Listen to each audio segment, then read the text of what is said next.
In this report, I asked the question, am I living a Philippines midlife crisis retirement?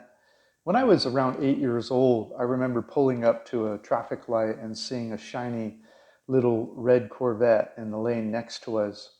My mom was driving me to a baseball game in the family station wagon. I looked up and saw one of our neighbors driving the red Corvette. My mom looked over at our neighbor and said under her breath, "He must be starting his midlife crisis." I didn't know what that meant at the time, but it was 1968. A few years later, he was divorced and driving that red Corvette around town with a younger woman. Am I living the Philippines midlife crisis retirement? When I walk around in the Philippines, I see older men with younger women. When I see that, sometimes my mother's words play back in my head. Is he living his midlife crisis? If so, then having a midlife crisis seems to be a rampant, contagious phenomenon in the Philippines. This is not a man-hate thing I'm talking about. My sister's living with a man 15 years younger than herself. So I'm talking about human behavior more generally. The two people you are watching in this video are Chung Hui of Hobo Ventures and myself. My name is Dan. When I make these videos of Chung and I traveling around the world and enjoying white sand beaches, I sometimes wonder if I've been living in my midlife crisis. I've only known Chung for 5 of the last 14 years, but she's 25 years younger than me. I just turned 61. She's 35. So if it turns out that I'm living a midlife crisis, then travel is my Corvette and Chung is the younger woman. So I left the USA in 2007 at the age of 47. I was not enjoying my work anymore, and I got the opportunity to take a job overseas. My friends told me not to take the job. One said it was too risky, drastic, and impulsive. I must be going through a midlife crisis. I wondered if I was now the guy in the red Corvette. But I took that job because my dream was to travel the world. It didn't feel like a midlife crisis to me at the time. It seemed like an easy way out of a life I just wasn't that into anymore. And although it was a risky career move at the time, the pay was almost double. So I left the USA 14 plus years ago and have lived in or visited 67 countries so far. But looking back now, I think I was in the middle of a midlife crisis when I left the USA. I will give my formal definition and symptoms of a midlife crisis in a moment and explain what I was feeling about my life at the time. I will diagnose myself for your pleasure. But first, I want to finish my backstory. I've really loved seeing the world, even more than I expected. So after living and working overseas for the first few years, I wanted even more freedom. There must be a way I could become a perpetual world traveler all year long. At about the same time I was desiring more freedom, I read the 4-Hour Work Week by Tim Ferriss. That book blew my mind. It talked about how the internet had changed everything, how we could be anywhere in the world and still do our job. The book redefined work and early retirement. Tim Ferriss put a burning desire in me to live the life of freedom all year long. I wanted a chance to create that life. So 3 years after leaving the USA, I asked my boss, can I work half-time remotely for half the pay? You see, I needed less money because I was living in cheap places, and I needed more time to start and build my online business.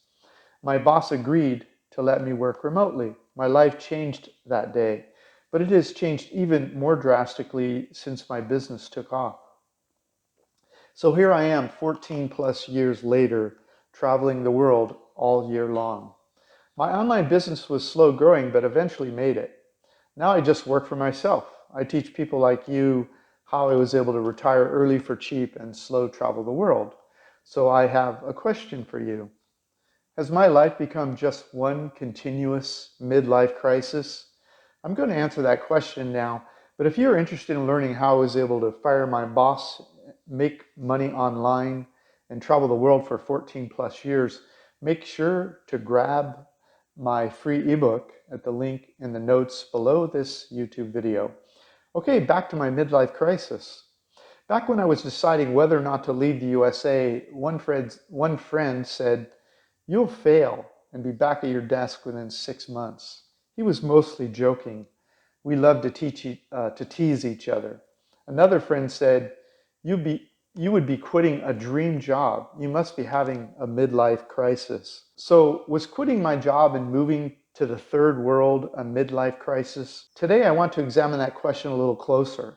So what is the formal definition of a midlife crisis? A midlife crisis is a transition of identity and self-confidence that can occur in middle-aged individuals, typically 45 to 65 years old. The phenomenon is described as a psychological crisis brought about by events that highlight a person's growing age, inevitable mortality, and possibly lack of accomplishments in life.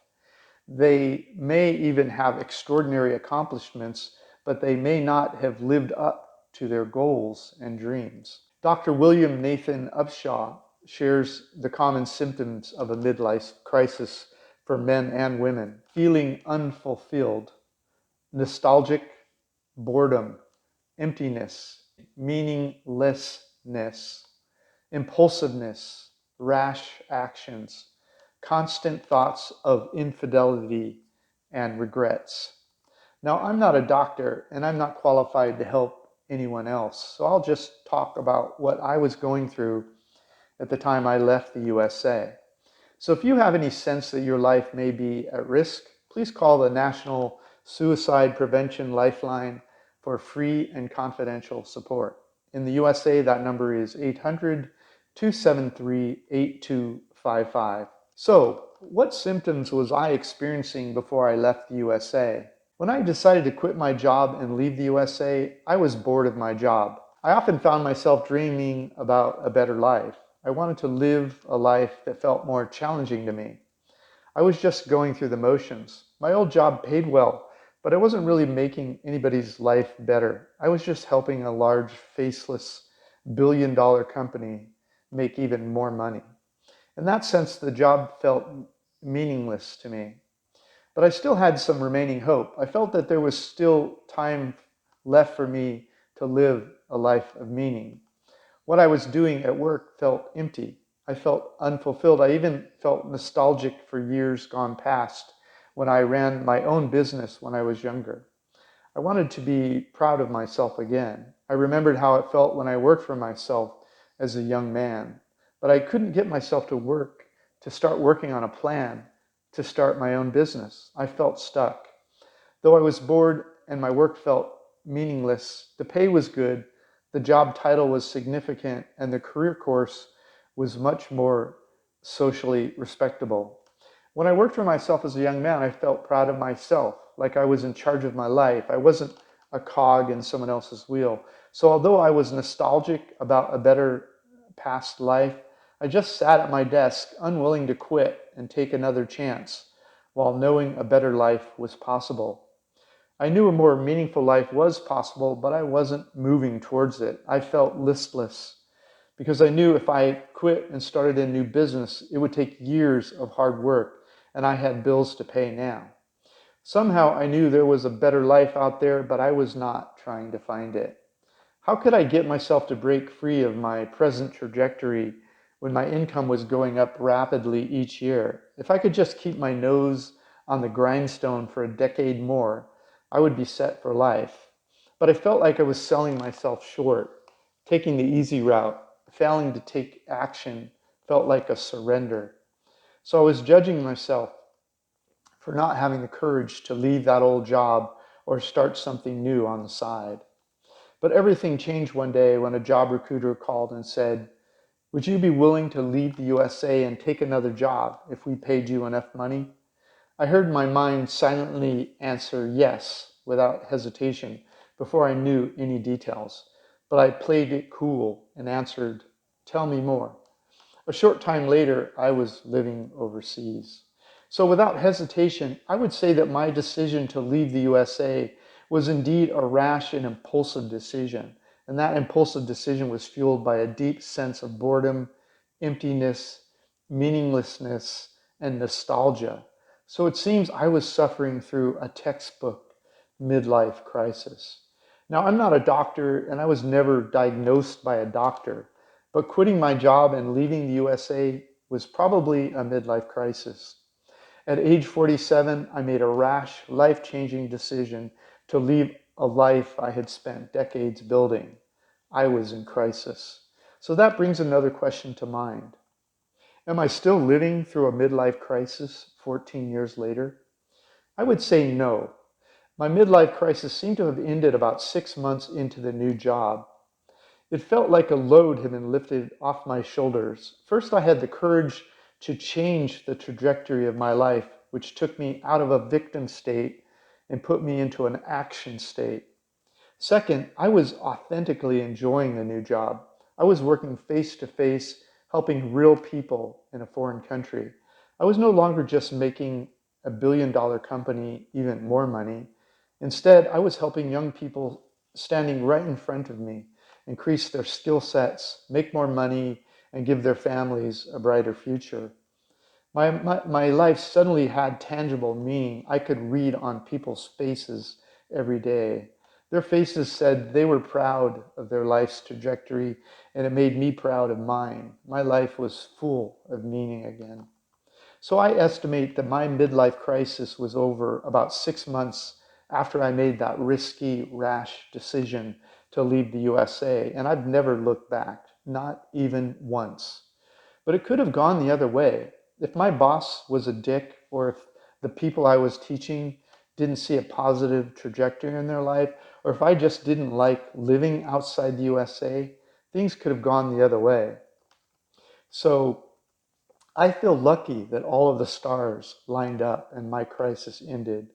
Now, I know what some of you are thinking as you watch all these images of us traveling. What about the younger woman in the photos? 𝐂𝐿, is she a midlife crisis?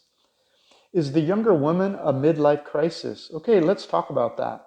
The definition of midlife crisis includes a crisis onset by a person's growing age and inevitable mortality.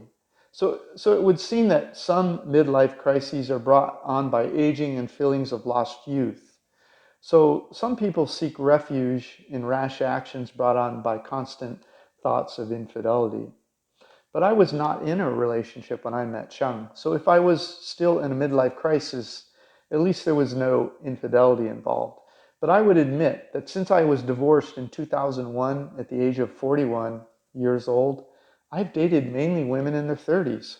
So for 20 years, from age 41 to 61, I've been dating women in their 30s. I've also dated women in their 40s and 50s, and one in their mid-20s, but mostly I've been in a relationship with women in their 30s. And I must admit, when I'm with a younger woman, I just feel younger. Maybe that is proof of a midlife crisis. So being attracted to the same age as I grow older might be reinforcing some tendency I have to deny my growing age and inevitable mortality. But I've also noticed that younger women seem to be less settled in their life and generally more open to living a nest-free world travel existence. In fact, I was single traveling the world, and I put my profile up in each city I visited. Very few women over age 35 ever responded to my profile at all. Maybe it's because I was always upfront about the fact that I was slow traveling the world and I did not maintain a residence anywhere in the world. I was looking for someone that could travel the world with me. I'm not saying there are no women in their 40s and 50s that would be interested in my lifestyle, because I know there are. I know a few. But they rarely responded to my online profile that I posted when I was traveling through each part of the world. So I dated mostly women in their 30s before I met 𝐂𝐿. So I guess I don't really know if 𝐂𝐿 is evidence of a midlife crisis, and frankly, I don't care. If it is a crisis, I hope my crisis continues. I'm having fun. 𝐂𝐿 and I seem to fit nicely together for many reasons, which I won't go into here. But if you are dating a younger person, do think about how that fits into their life in the long run. Are you being fair to the younger person? If you're in the autumn years of your life and you're going to have a long-term relationship with a younger person, do spend some time thinking about how your time with them affects their life as an older person. Try to pick a person that has similar life goals. Does she want children? Do you want children? If you differ on any number of subjects as fundamental as family plans or major life plans, consider finding someone that matches your plans more closely. If you spend 10 years with a young woman in her late 20s that wants a traditional life with a nest and children, and you don't want that life, you may be aging her out of her childbearing years. So make sure you think and talk about these things before too long. Also, if you ask a woman to quit her job and stay home with you or travel the world with you, think about how that might affect her working years, trajectory, income, and retirement savings. Do you have some assets you can leave her so she's not regretting the time she spent with you when she's older? Or if you have a tight budget likely to expire with you, she needs to plan for her own retirement. The same issues apply to an older woman dating a younger man, or any couples with large age difference. Make sure young people are thinking through how this goes when you pass away. Make sure to think these things through and help them think them through also. Younger people are often more romantic and less practical until they are more mature. I suppose most people will think about these things on their own, but I thought I would give you a gentle nudge. Thanks for listening to me answer my own question, am I living a Philippines midlife crisis retirement? Make sure to grab a free copy of my ebook, How I Fired My Boss and Traveled the World for 14 Years. And please subscribe to vagabondbuddha.com or our YouTube channel to watch us move around the world. 14 years and 67 countries so far. Thank you for stopping by. The world is your home. What time will you be home for dinner? Hey, if you liked our video, please like, comment, or subscribe. Any of that would help our business. Thanks so much. Thank you so much. Click the link in the notes below this video for Google Map links, reports, and other information.